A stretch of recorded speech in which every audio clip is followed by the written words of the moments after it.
Sejam bem-vindos. Esse é o primeiro encontro remoto promovido pelo Laboratório de Estudos e Pesquisa do Protestantismo, da Universidade Federal Rural do Rio de Janeiro, e também o RECULT, Grupo de Pesquisa, Religião, História, Religião e Cultura Material da Universidade Federal do Maranhão. Então, o laboratório e o grupo de pesquisa tomaram a iniciativa para promoverem esse curso online, né, esse encontro remoto.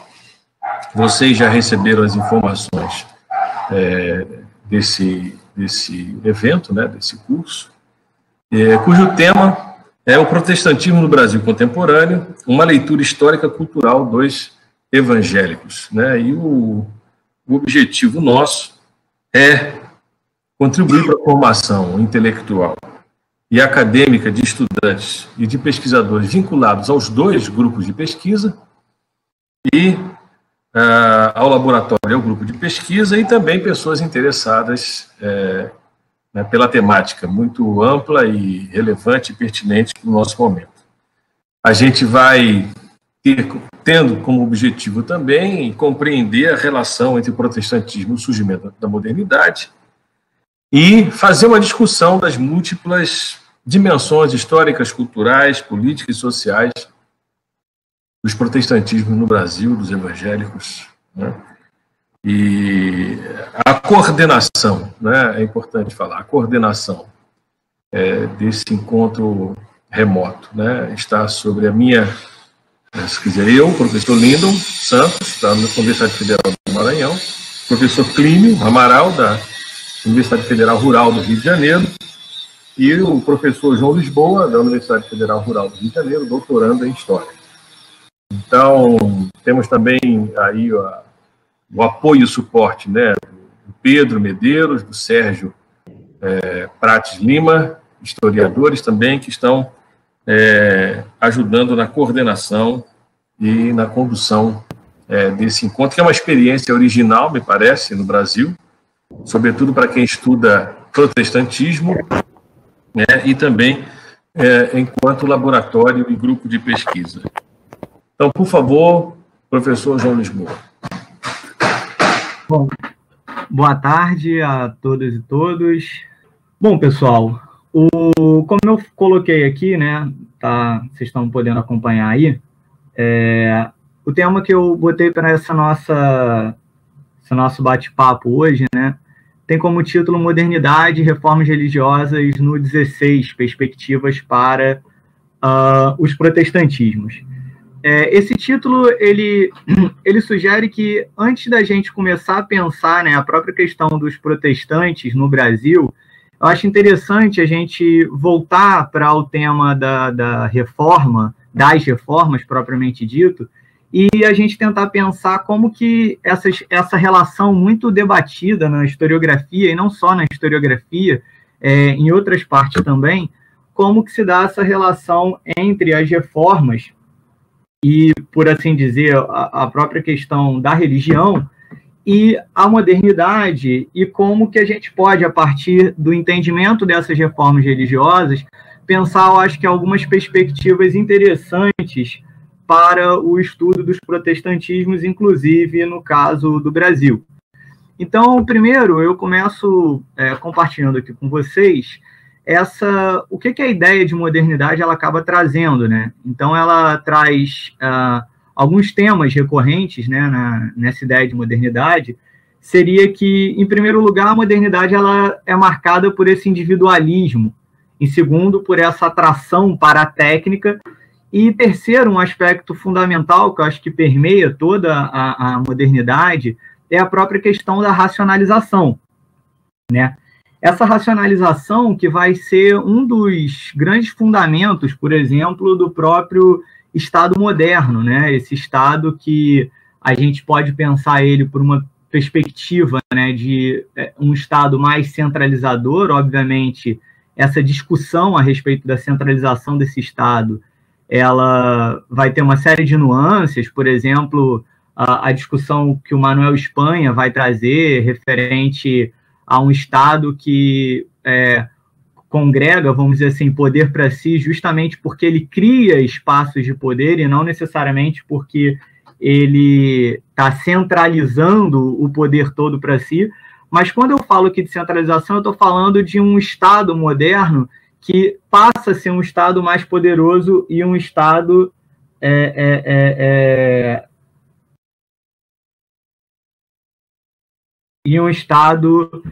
que acaba encontrando mais formas de atuar e de justamente criar aquilo que o Foucault fala, né, do disciplinamento, né?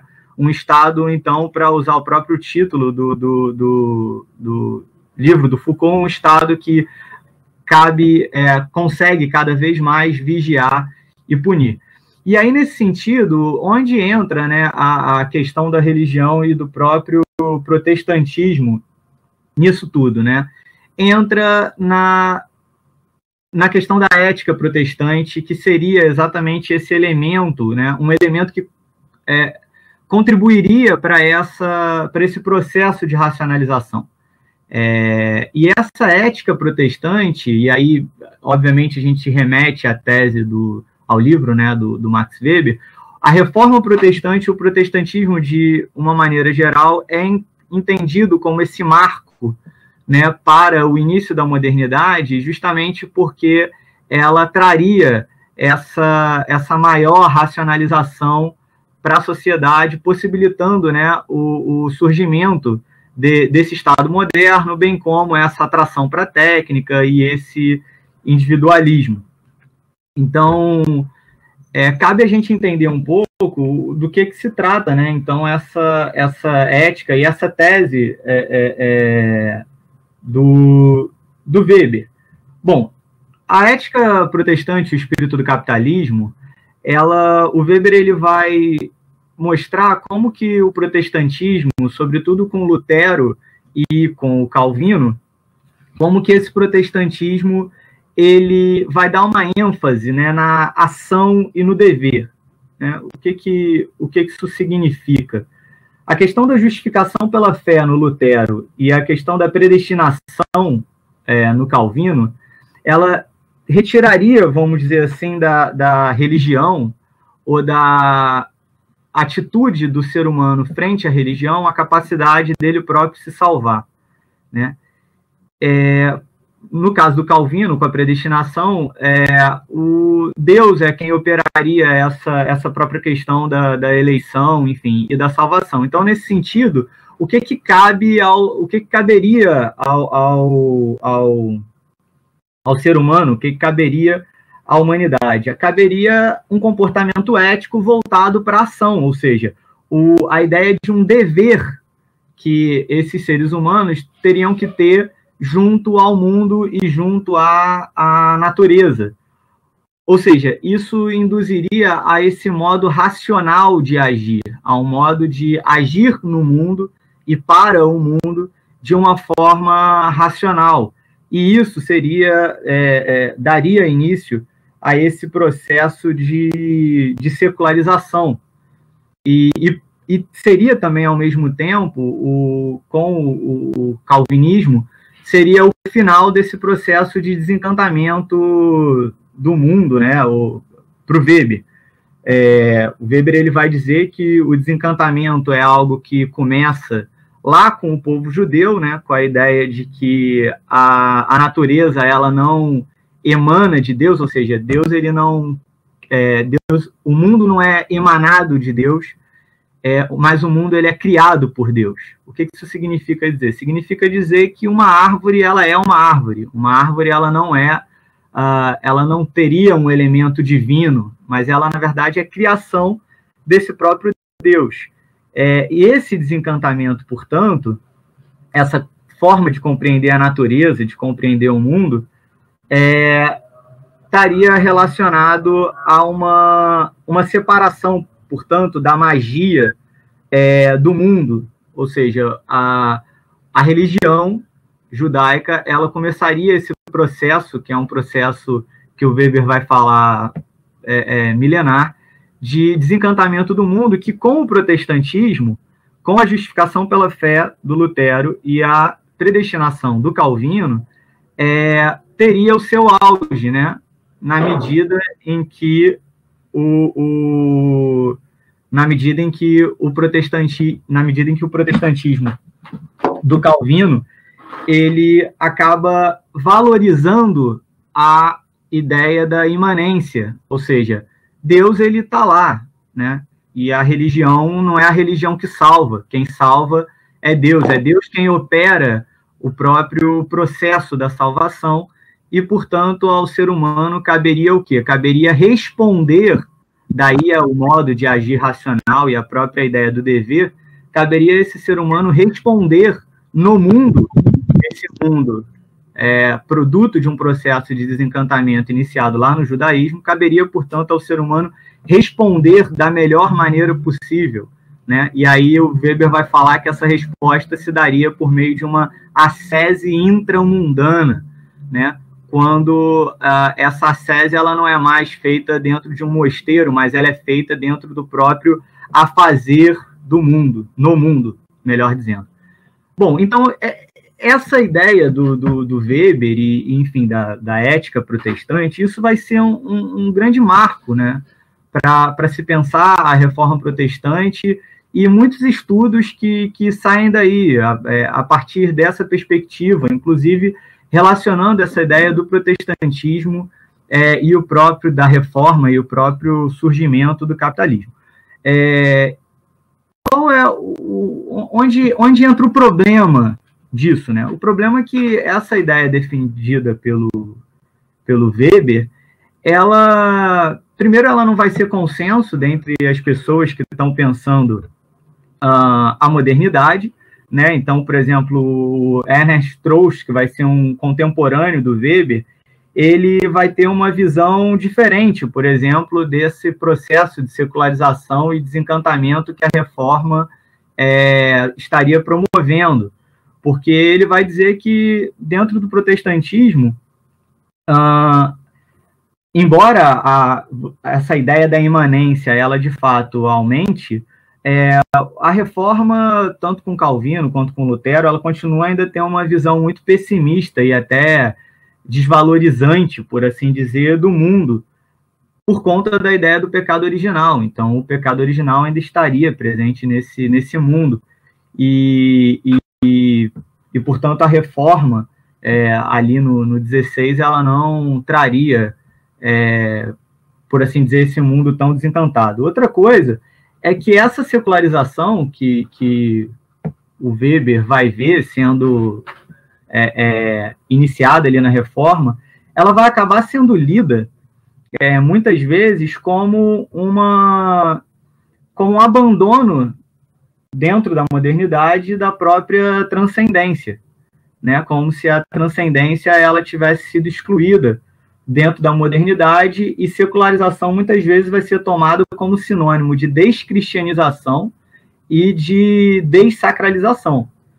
E qual é o meu ponto aqui, né? O meu ponto é que quando a gente, e aí até pelos textos que nós tivemos como base, historicamente o que na verdade a gente observa é que você não tem propriamente dito um abandono da transcendência, nem necessariamente uma dessacralização. O que você acaba tendo é isso aí que eu estou colocando no slide para vocês. Você tem uma separação entre igreja e Estado, você vai ter um anticlericalismo e você vai ter uma separação também da religião e da política, né? Então, historicamente, o que a gente acaba conseguindo verificar dentro dessa secularização não seria esse abandono de uma transcendência ou por exemplo, essa completa dessacralização na modernidade da sociedade, mas sim esses aspectos que eu estou colocando aqui para vocês. Então, acho que cabe a pergunta, né, de onde entra, nesse sentido, a reforma protestante nessa relação com a modernidade, já que é importante repensar algumas questões à luz da história. Bom, o Adônia Guinolin, que a gente leu, né, passou um dos textos dele, ele vai dizer uma informação importante, que, paradoxalmente, embora tenham todos esses problemas subjacentes à relação entre reforma e modernidade, paradoxalmente, a reforma ela vai recolocar a ação de Deus no mundo em oposição à teologia escolástica. E o que isso significa dizer? Significa dizer que a teologia escolástica, ela acabou criando, né, a teologia ali do final da Idade Média, ela acaba estabelecendo na ordem sacramental, né, os sacramentos é um meio de salvação, o cumprimento desses sacramentos, e ao fazer isso, a ordem sacramental ela acaba permitindo que a igreja administre a própria ordem social. Então, nesse sentido, cabe a gente se perguntar onde as reformas religiosas elas entram. Aqui eu trouxe uma imagem do Lucas Cranach.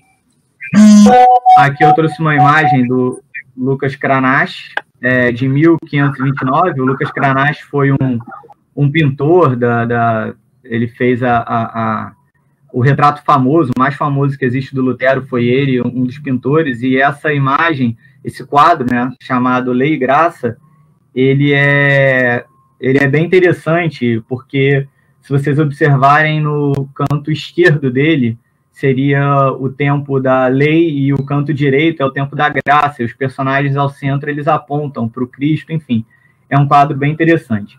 Mas o que nos interessa pensar, portanto, é como que essa reforma ela contribuiu para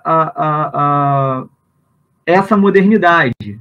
E aí eu particularmente defendo que é fundamental no entendimento da reforma da reforma protestante a gente pensar a questão histórica, né?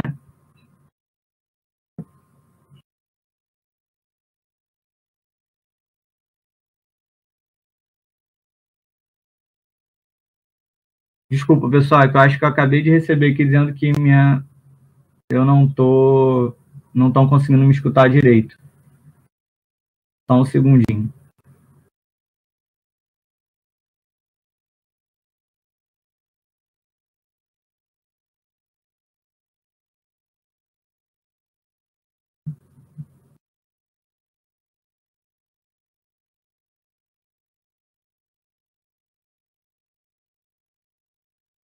Bom, acho que falaram, que algumas pessoas me mandaram aqui mensagens falando que o áudio estava ruim, outras falaram que estava bom, eu vou continuar.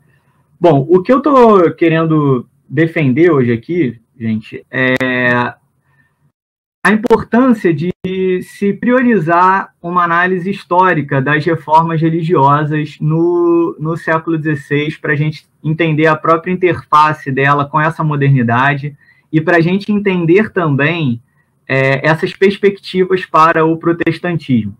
Isso por quê? Porque vocês podem observar que boa parte da minha exposição foi falando do Weber, né, que tenta trazer isso para uma análise sociológica.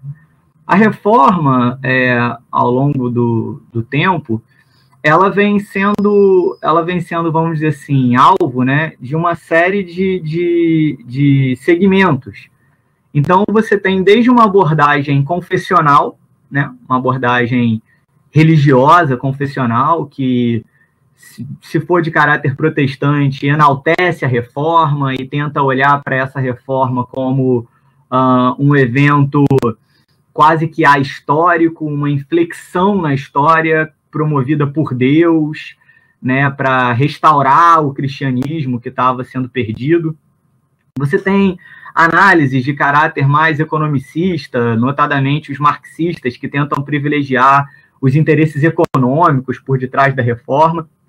Ou você tem até análises também de caráter sociológico que não se atentam para os fatos das especificidades e das particularidades da reforma que nos ajudam a entender o próprio evento de maneira maior, né? E por isso, nesse sentido, que eu falo que a gente tem que priorizar as análises históricas. E o que significa priorizar a análise histórica? Em primeiro lugar, é a gente historicizar as reformas. E aí, quando eu falo reformas, eu estou falando não apenas a reforma protestante, mas eu falo também da reforma católica. E dentro da própria reforma protestante, eu defendo que elas sejam pensadas no plural. O que isso significa dizer? O reconhecimento de que existiram dentro da reforma protestante várias reformas. E para a gente entender isso, primeiro, a gente tem que entender a diversidade de projetos e pautas que existiam dentro dessas reformas. Então, o projeto da reforma em Genebra, com Calvino, ele não é necessariamente igual ao projeto que vai ser levado na Inglaterra, com Henrique VIII e depois os seus filhos. Do mesmo modo, o projeto de reforma católica não é, evidentemente, o mesmo projeto de reforma luterana e por assim vai. Então, é importante pensar a historicidade das reformas, primeiro, reconhecer essa diversidade dos projetos e de pautas que existem na reforma. Em segundo lugar, uma análise que privilegia o teológico e o religioso. O que isso significa dizer? Vai muito ao encontro do que eu falo das abordagens que foram feitas, ou abordagens que tentam olhar só para o aspecto político da reforma, ou apenas para o aspecto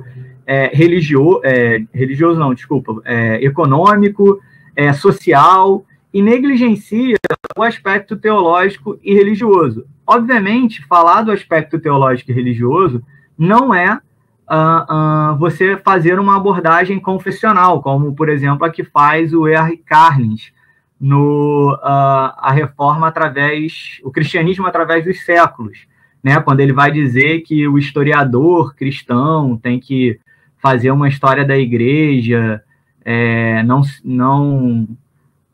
para a glória de Deus e não caindo não ficando atrás, não saindo atrás dos historiadores não cristãos, enfim, né? Ele chega uma parte que ele vai dizer, inclusive, que os filhos da luz não podem sair atrás dos filhos das trevas. Uma análise que privilegia o teológico e religioso não é uma análise confessional, pelo contrário, mas é uma análise que reconduz o teológico e o religioso às suas próprias compreensões históricas e específicas, né? Que reconduz o teológico e o religioso na medida que a gente entende que esses elementos ali no século XVI, eles não são apenas uma linguagem ou uma forma de se expressar, mas é a maneira que o mundo, aquela sociedade é organizada. Em terceiro lugar, eu digo é importante a gente entender esses projetos dessas variadas reformas nos seus próprios termos. O que isso significa? Significa a gente entender que a reforma protestante, ao contrário do que a gente costuma pensar dela como esse marco da modernidade em oposição a um radical, a um passado medieval, é a gente tentar entender que a relação que a reforma, de maneira geral, tem com o passado, muitas vezes é mais próxima da Idade Média do que a gente imagina. Em que medida? Na medida que, por exemplo, eles também recorrem a autoridades muito semelhantes, por exemplo, a patrística, eles vão recorrer a Santo Anselmo, a São Jerônimo, e entendem nessas personagens elementos de autoridade, Santo Agostinho. De igual modo, entender os projetos nos seus próprios termos seria a gente, por exemplo, entender a questão que teve a ceia, a importância que ela teve nesse contexto de reforma, ou seja, como que a discussão a respeito da ceia ela foi um ponto de grande dissenso entre as reformas que estavam acontecendo, de maneira que você não consegue ter uma união entre luteranos e zwinglianos justamente por causa da questão da ceia. Esses pontos eles acabam sendo, com o passar do tempo, minimizados, como se não fossem pontos tão fundamentais, sendo que, à época, eles eram, né? E um outro entendimento dessas reformas em seus próprios termos é a gente entender a questão da reforma católica, né? que também está nesse processo, e vai ser uma reforma que não se dá em função da reforma protestante, né? Esse é um ponto fundamental. É a gente entender que a Igreja Católica, ou melhor, a Igreja Romana, os processos de reforma dentro da Igreja Romana, eles são quase que uma constante dentro da história da Igreja, né?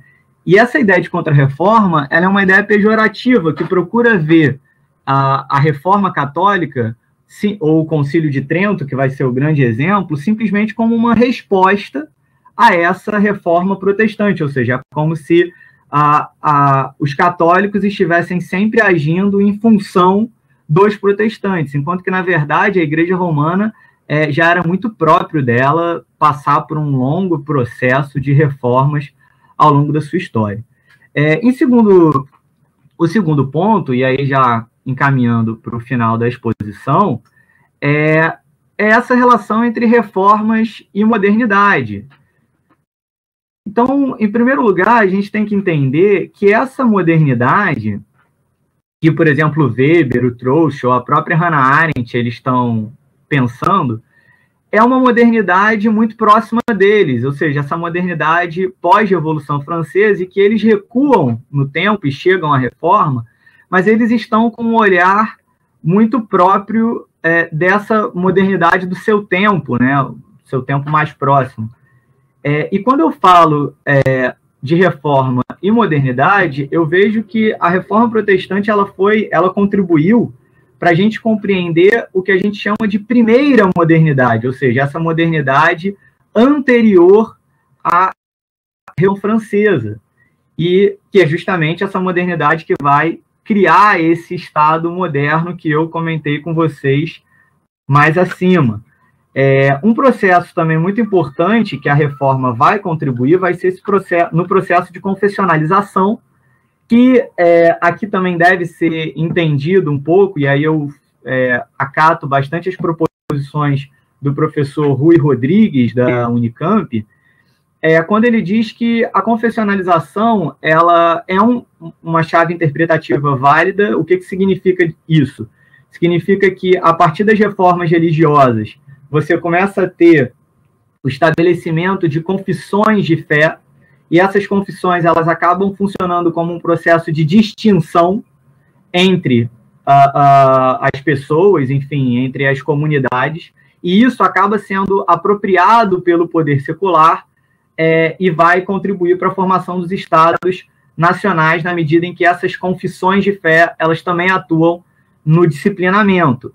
Só que o problema é que a ideia da confessionalização ela também pode acabar afetando a nossa compreensão dos fatores específicos, né? Ou seja, até que ponto, de fato, essas confissões de fé eram realmente seguidas tão à risca assim ou não. Mas, de qualquer forma, a confessionalização acontece, e uma argumentação importante para a gente compreender isso é justamente o fato de que ela ajuda a criar essas divisões, ela ajuda a criar o Estado moderno, e tudo isso sendo expresso em termos propriamente religiosos, como eu comecei a falar, muito embora o olhar dessas pessoas ao estabelecerem suas confissões de fé não fosse propriamente um futuro moderno, mas sim o restabelecimento de um passado que havia sido rompido com essas reformas. E que passado é esse? É justamente o ponto 3,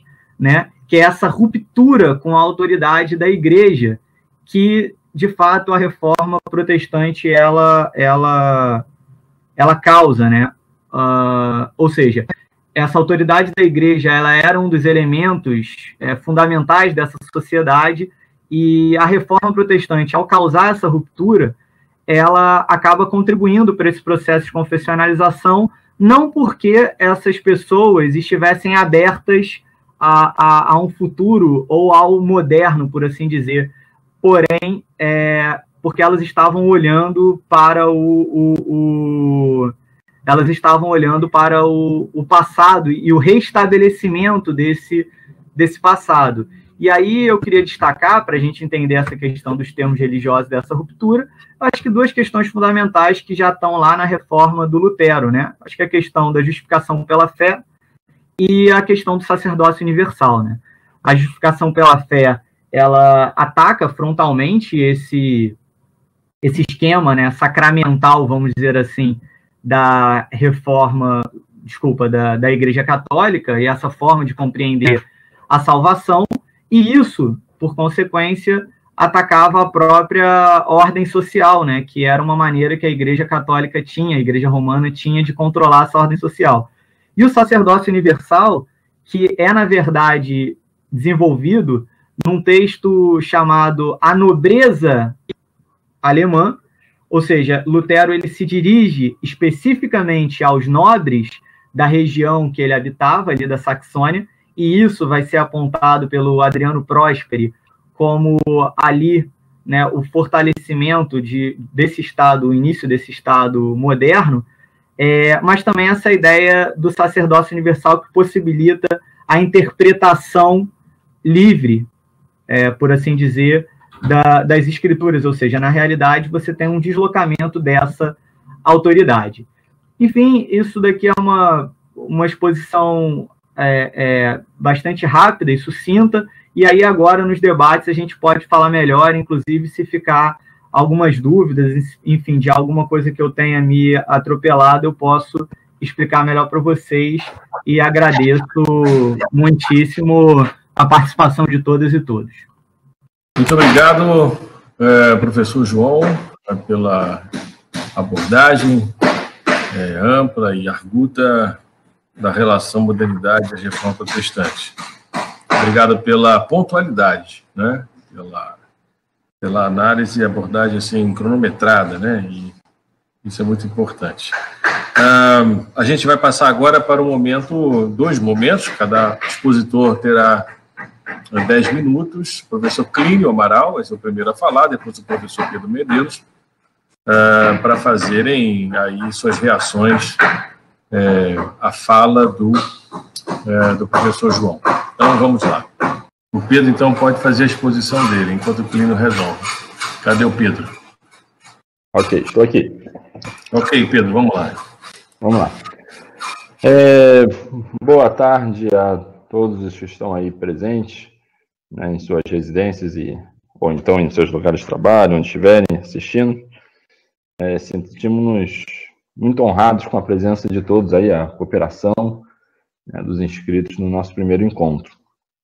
Bom, primeiro deixa eu me apresentar, eu sou Pedro Medeiros, sou mestre em História, formado em História, mestre e doutorando pela Universidade Rural, e eu sou especialista, na verdade, em estudos do protestantismo no Brasil Império, né, Império e agora, pelo doutorado, também Primeira República.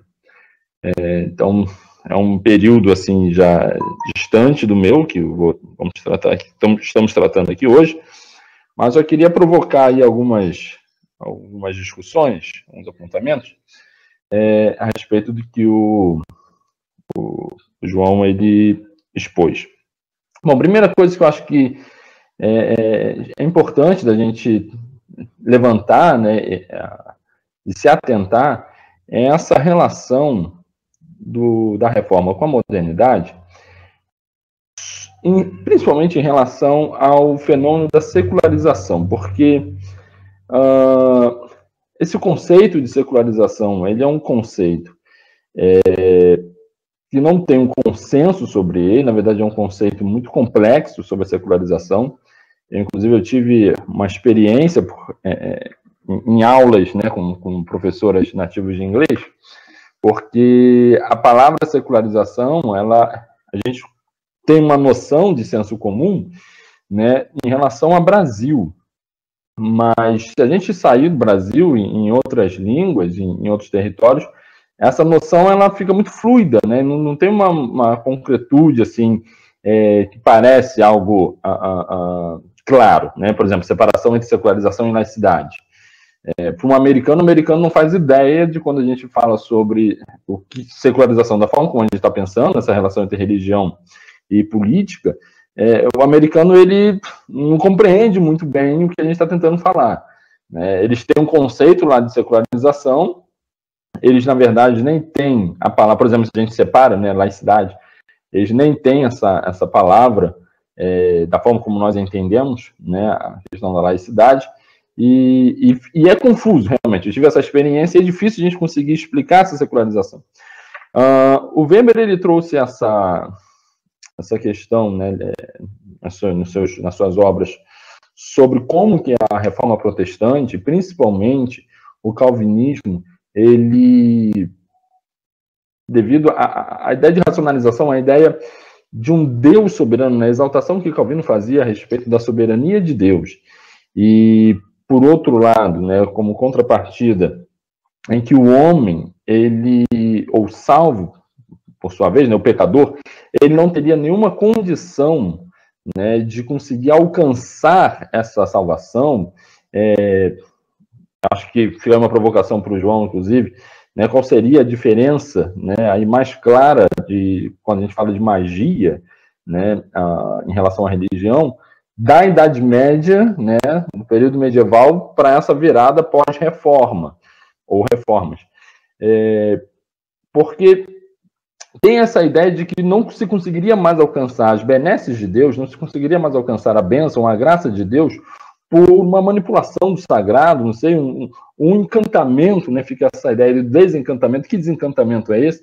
Não mais dessa forma, mas apenas aceitando de uma forma muito submissa que ou você é um eleito ou você não é um eleito, né? Ou você é salvo ou você não é salvo.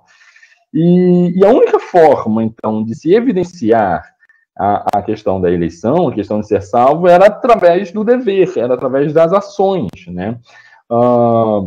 E daí também, depois, uma noção muito clara, já numa relação de, como se diz, né, do súdito fiel, que surge depois da reforma, de que ser um bom cidadão, né, próspero e etc., é uma evidência de que você seria eleito. Então, fica muito...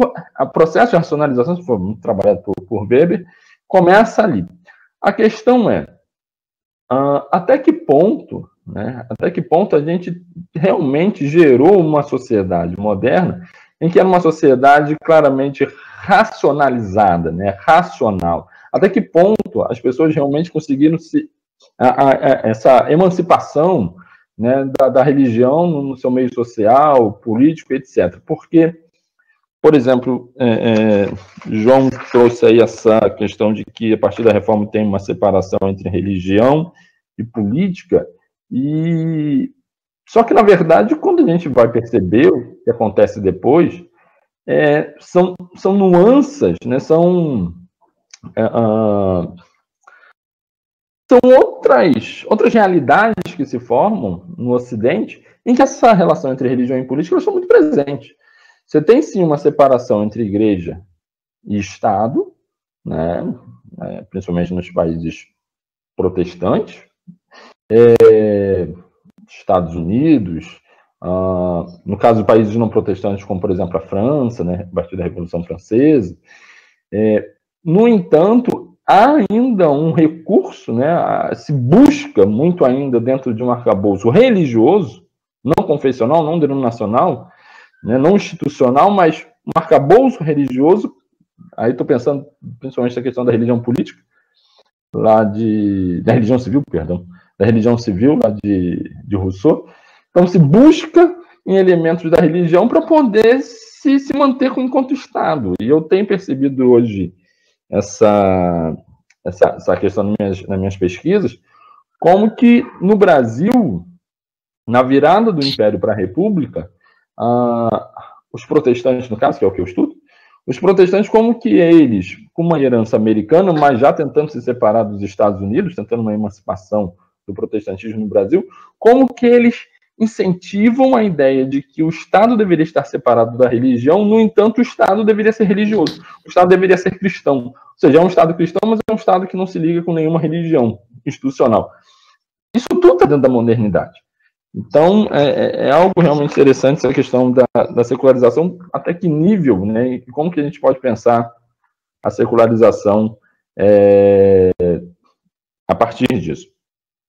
Então, fica aí uma provocação ao João, para tentar entender como é que fica essa questão do encantamento, o que era magia na Idade Média, né? Principalmente que o João é especialista em história medieval, para pós-reforma, e se realmente, como é que fica essa questão da modernidade, essa racionalização, que parece que não é uma separação da religião. Na verdade, é um outro viés, é uma outra visão sobre essa religião e a política. Então, fica aí meus toques aí, minhas questões. Obrigado. Muito obrigado, Pedro. Agora, por favor, Clínio, agora a gente escuta você. Bom, gente, desculpa, boa tarde a todos e a todas. Eu não sei o que aconteceu, acho que houve algum problema com o meu computador, enfim. Eu saí, entrei de novo, acho que voltou a funcionar. Infelizmente, Pedro, desculpa, não pude ouvir a grande parte do que você falou, mas, de qualquer forma, se eu repetir alguma coisa, por favor, me desculpem. Então, João, eu gostei bastante da sua exposição, mas, de qualquer forma, eu vou fazer algumas colocações no sentido que vão ter alguns eixos que dialogam mais de perto com a bibliografia que foi proposta. Primeira coisa, partir dessa discussão que você falou da racionalização, e aí eu vou fazer uma pequena inflexão de como isso é uma construção tão forte no Ocidente, de que, na verdade, isso traz alguns problemas que faz com que nós pensemos, às vezes, coisas como sendo intrínsecas à religião e que teriam sido separado da religião nessa suposta racionalização, nesse suposto desencantamento. E aí, uma dessas categorias, e você vai entender logo por que eu estou falando isso, tem a ver com aquela discussão que nós fizemos há 2, 3 semanas atrás, do Richard Woods, sobre as concepções de temporalização, ou seja, o que é essa categoria de tempo para nós pós-historicismo, como que a gente tende a pensar nisso sempre com uma relação diacrônica, e tende a dizer que a religião, pelo seu caráter irracional, teria uma relação sincrônica com o tempo.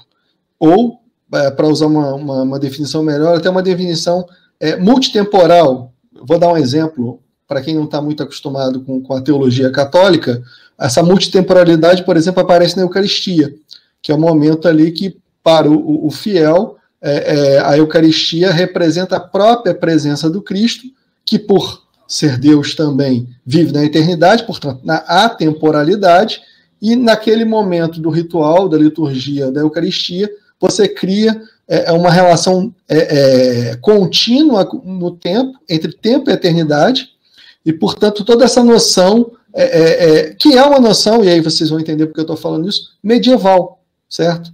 Mas mesmo nas concepções protestantes sobre a temporalidade, muitas vezes nega-se, nesse sentido de se afirmar uma racionalidade, um desencantamento do mundo pós-reforma, negam-se pontos de intersecção inclusive com essa filosofia tomista escolástica, digamos assim, da Baixa Idade Média, ou seja, esse processo, e aí isso eu gostaria que você comentasse, esse processo de construção historiográfico de uma reforma laica, desencantada, até que ponto hoje a historiografia ainda reproduz isso? Por que eu estou falando isso? Eu citei um texto que foi publicado em 2015, do Richard Woods, que fala isso, ou seja, ele tomava categorias que são das ciências sociais como se fossem intrínsecas ao pensamento religioso. Tudo isso que eu falei sobre tempo, ele não se atentou para o fato que isso é uma construção medieval, e marcava esse momento de inflexão aí, que seria nessa primeira modernidade, mais ainda na segunda, com a Revolução Francesa. Isso seria uma primeira colocação.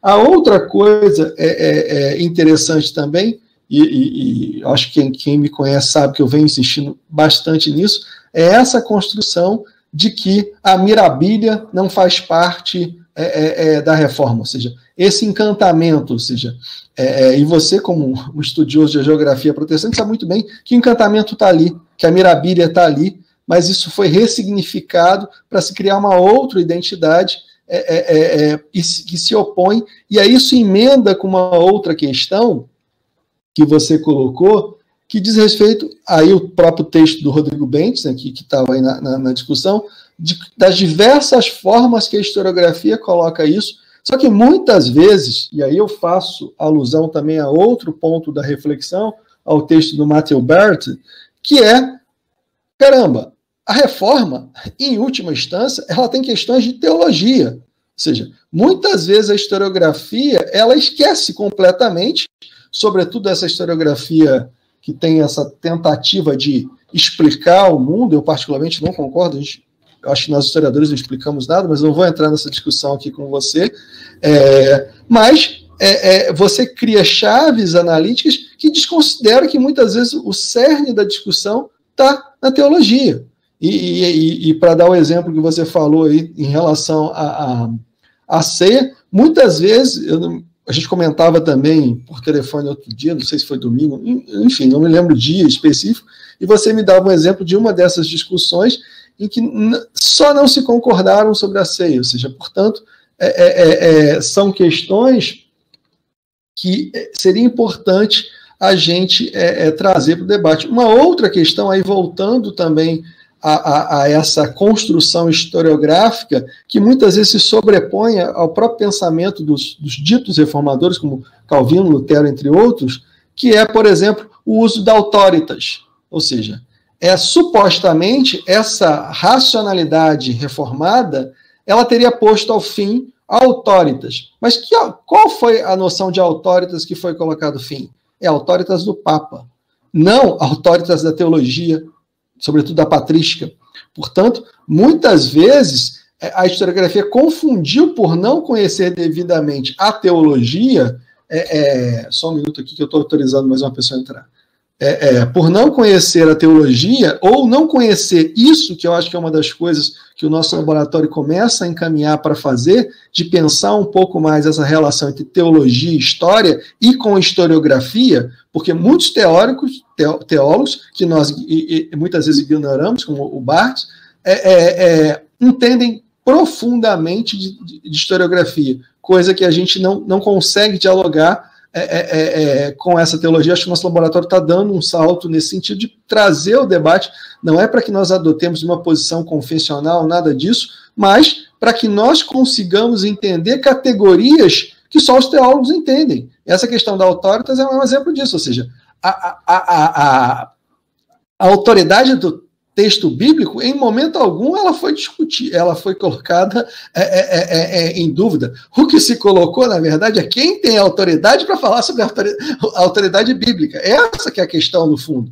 Então, e aí cai na questão da produção de memória e de discurso. Mas o que eu estou tentando chamar a atenção é que, quando se fala em autoritas, e eu estou usando de propósito o termo medieval, do mesmo modo que eu usei mirabilia de propósito, que são termos muito conhecidos, medievalistas, é para dizer que esses termos estão na Reforma, estão nas geografias do século XVI, inclusive no Crespin que você estuda, e aí, muitas vezes, quando você começa a pegar esse material de balanço sobre a Reforma, como o caso do Rodrigo, parece que, de um lado, essa tentativa foi tão forte na nossa cabeça, e eu acho que isso deve um pouco ao historicismo, essa questão de constituir um estatuto científico da história, de dizer, olha,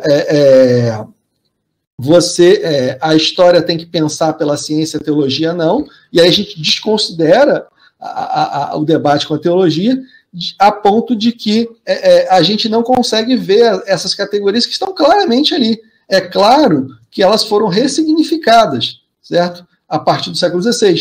Mas, como você bem lembrou, essa perspectiva da Igreja Católica de inúmeras reformas antes da Reforma, ou seja, a chamada contra-reforma, ela não foi feita a contrapelo da Reforma Protestante. Se o tivesse sido feito, não teria demorado tanto tempo para fazer, certo? Na verdade, você analisar com muito cuidado a contra-reforma, você vai ver que várias questões lá diziam respeito à própria questão da igreja, ok? A própria questão da igreja. Então, eu queria que você, só para encerrar a minha fala, se você poderia pensar um pouco nesses pontos: história, teologia, historiografia da Reforma e reforma e algumas questões da Idade Média. Eu peço desculpa por não ter ouvido o que o Pedro falou, mas realmente foi por um problema técnico. Mas se você puder, João, fazer esses comentários, seria interessante. E chamar atenção para esses aspectos da mirabilia e da autoritas medieval e como isso é ressignificado na reforma. Muito bem. O João vai ter, então, um tempo agora de responder a essas provocações do Pedro e do Clínio. Então, vou passar para o João, para ele, então, fazer aí a réplica ao Clínio e ao Pedro. Bom, vamos lá. Essa experiência de falar sem olhar para as pessoas é realmente angustiante. Mas, enfim, agora dá para, pelo menos para algumas pessoas, está dando para olhar aqui pela câmera. Bom, começando pela pergunta do Pedro, eu acho que é importante esclarecer, não sei se ficou muito claro o meu slide, enfim, até porque é isso, está sendo uma primeira experiência, né? Mas o que eu tento exatamente fazer, Pedro, é vamos dizer assim, esse corte, né, entre, por exemplo, essa compreensão weberiana, ou até dessas pessoas que tentam entender essa relação reforma e modernidade a partir dessa chave da secularização, e a análise histórica das reformas no 16. Então, quando eu falo ali dessas separações, é porque justamente a secularização ela acabou sendo pensada, muitas vezes, como sendo esse afastamento, né, da transcendência, ou a secularização se tornou muitas vezes sinônimo de descristianização ou dessacralização do mundo e da sociedade. E isso, como você bem fala da tua própria pesquisa, de fato não se confirma, né? O que a gente consegue ver assim, historicamente que a modernidade traz, ainda que, claro, com exemplos aqui a colar que não seja isso plenamente, eu acho que é uma separação, sim, entre, por exemplo, religião e política, onde você tenta levar a religião para a esfera do privado, né? Obviamente, eu acho que o teu caso é um exemplo bom disso, mostra como que essas separações, muitas vezes, elas não funcionavam como supostamente a formulação teórica prevê, né? Mas, de qualquer maneira, o que eu quis acentuar é que quando a gente vai para uma análise histórica da reforma e das reformas no 16, a gente percebe uma série de questões que análises, às vezes, mais amplas deixam fugir, seja por aspectos sociológicos muito gerais, seja aspectos teológicos de categoria muito confessional, seja aspectos econômicos que, enfim, como eu pontuei, não valorizam determinadas especificidades.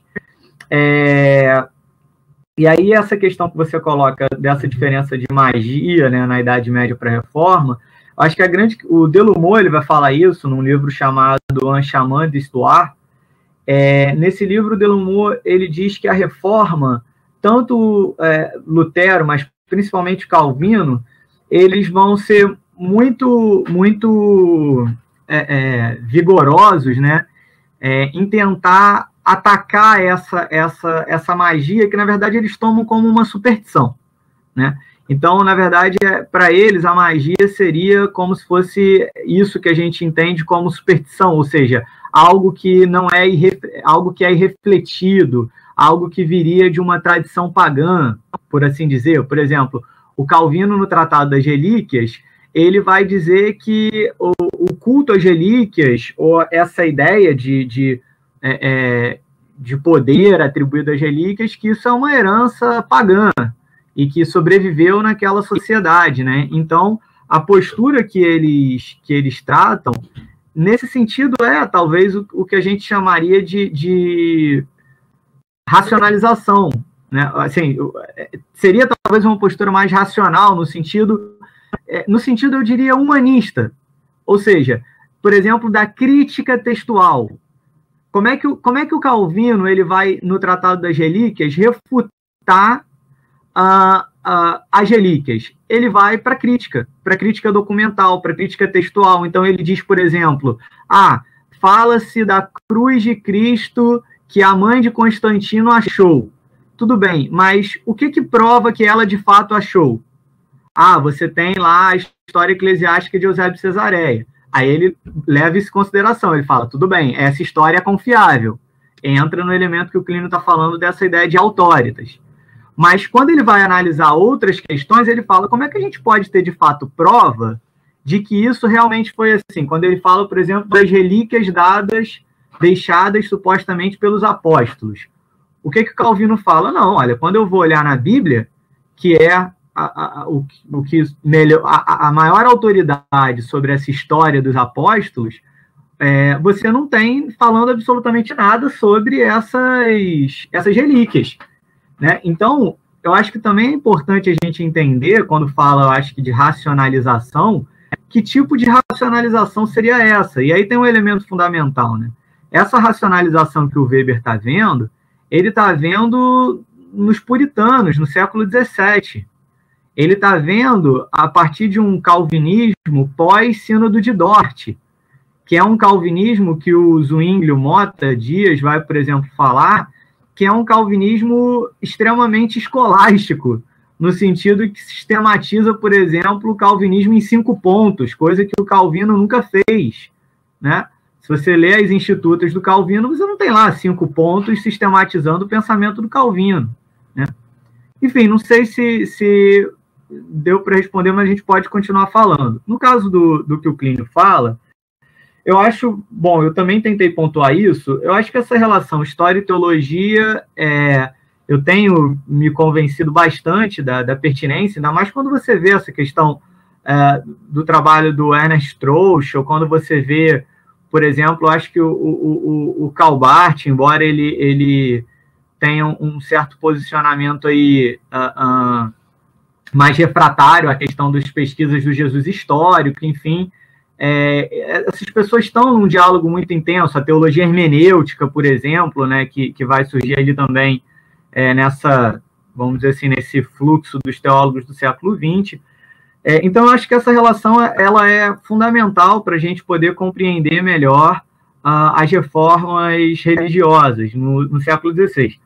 Ao mesmo tempo, essa relação história e historiografia das reformas, ela, em muitos aspectos, acaba está sempre muito a serviço dessas disputas, né? Seja de uma abordagem confessional, que ainda hoje, em língua portuguesa, a última vez que eu fiz uma pesquisa nas bases de tese e dissertações da CAPES, a grande maioria dos trabalhos sobre reforma protestante vinha de meios confessionais, eu não cheguei a ler todos os trabalhos, mas, enfim, isso é um certo indicativo, mas eu acho importante uma historiografia das reformas que valorize aquilo que eu falei nos slides, né?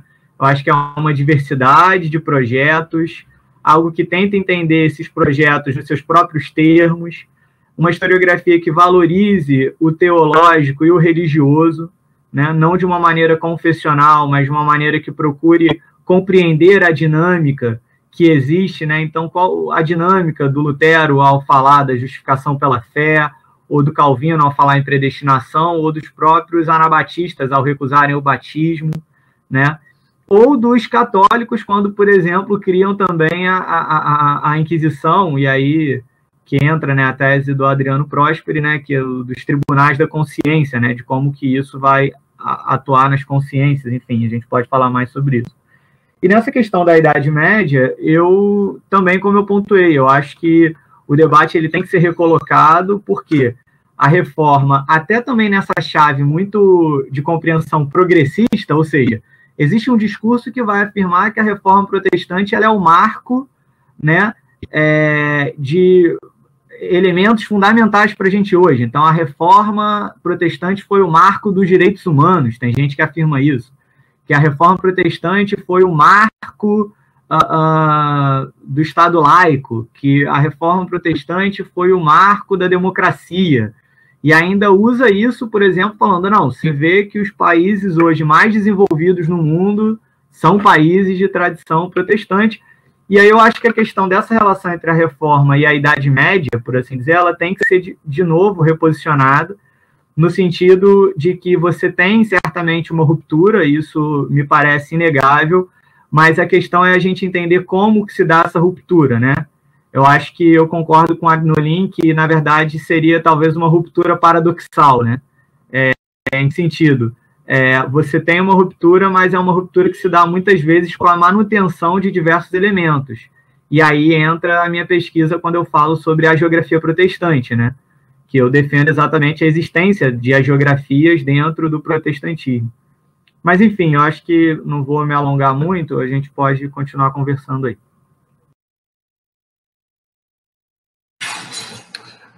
Obrigado, João, mais uma vez, pela intervenção. E eu queria colocar aqui algumas coisas. A primeira, a gente vai continuar debatendo e conversando, né, mais um pouco.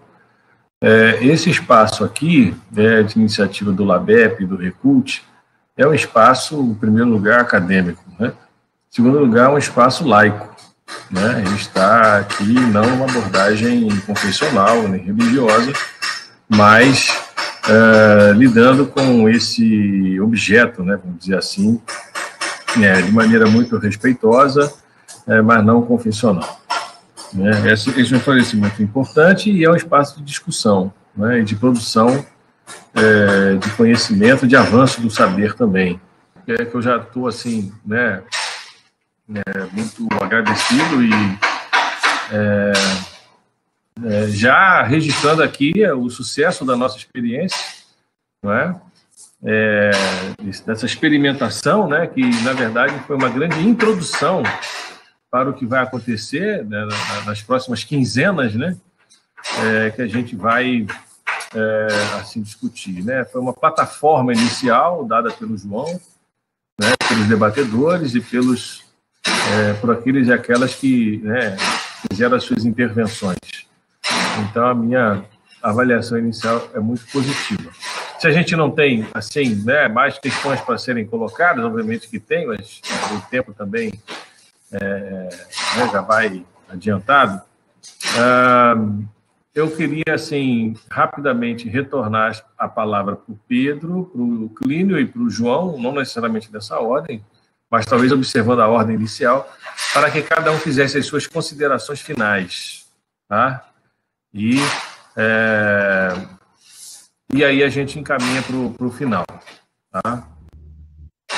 O Serginho também, alguém da coordenação falar sobre o laboratório, o grupo de pesquisa, o RECULT.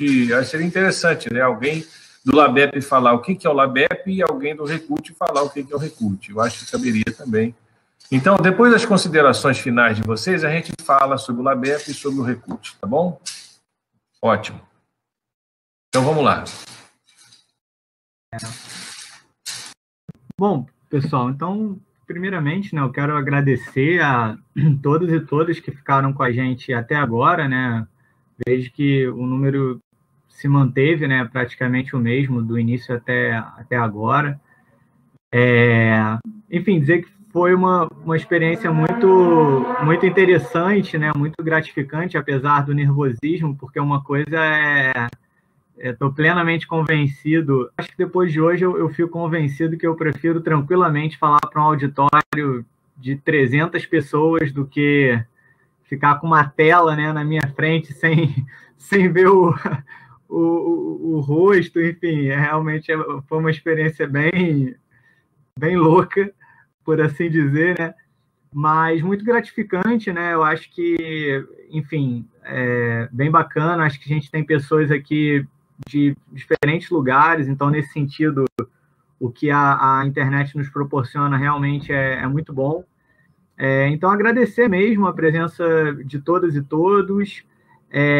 Quem quiser, enfim, pode procurar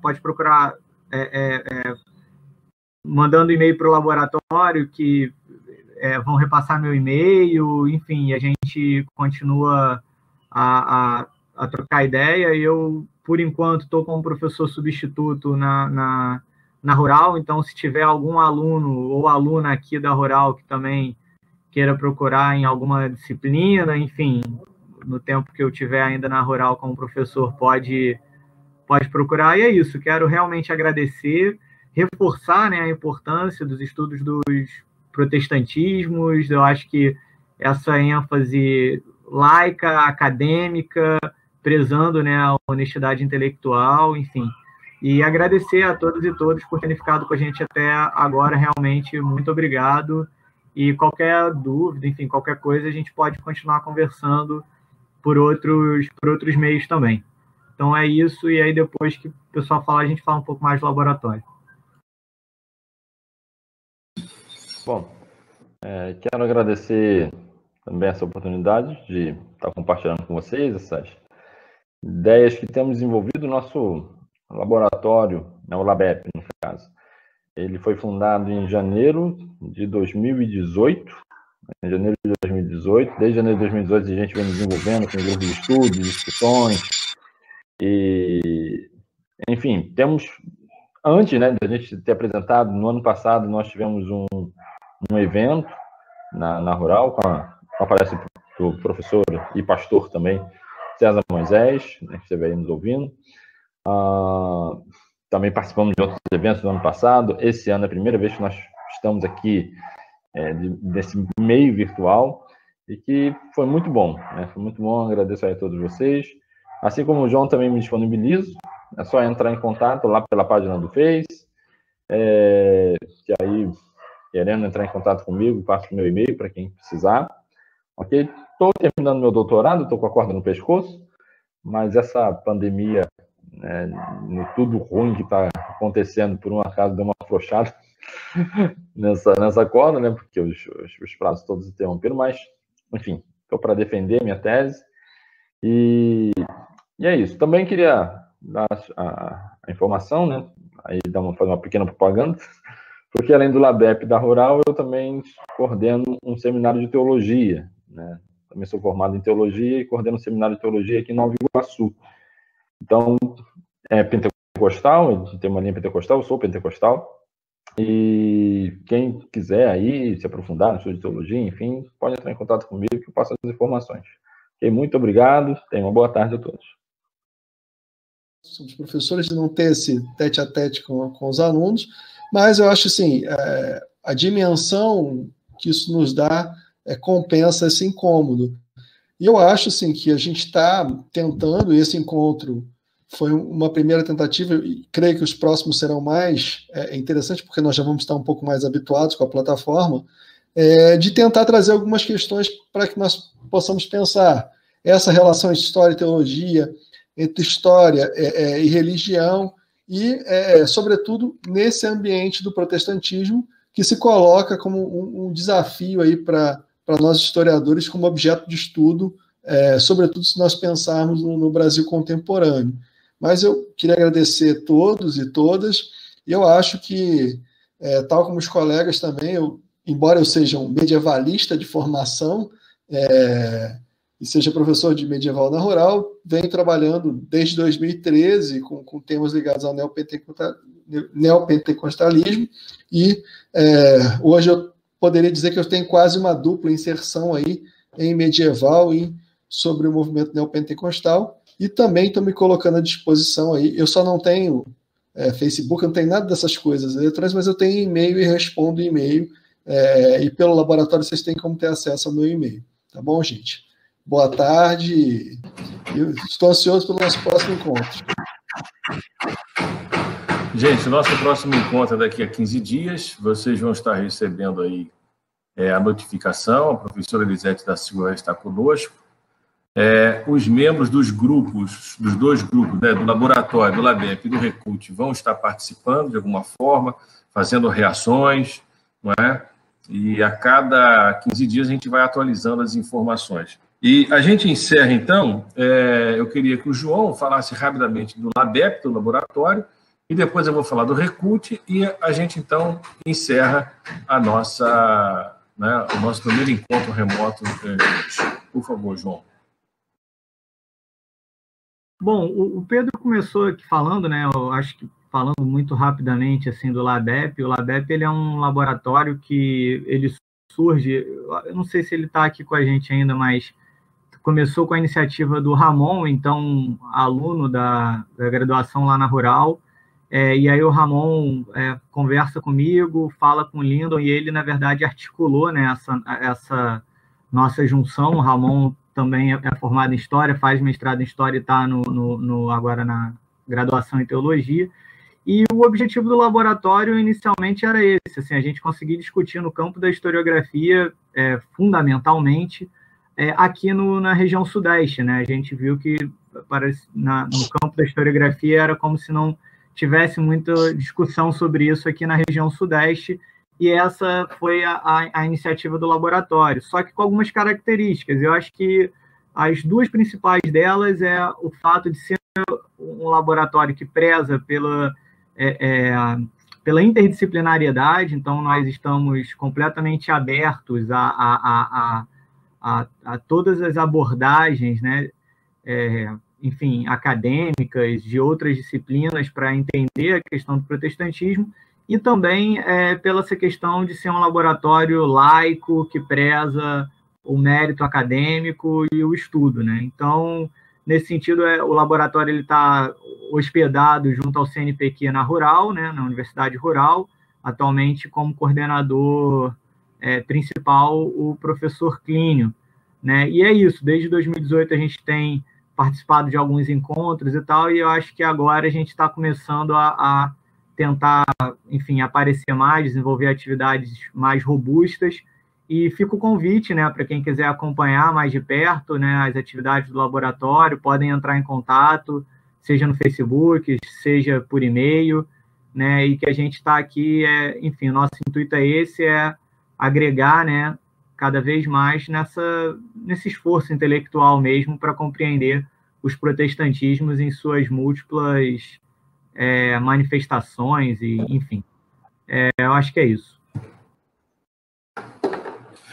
O RECULT, o Grupo de Pesquisa História e Cultura Material, ele, na verdade, existe desde 2005, formado né, no curso de História da UFMA, da Federal do Maranhão, e ele já está aí com 15 anos, né, de estrada, e, assim,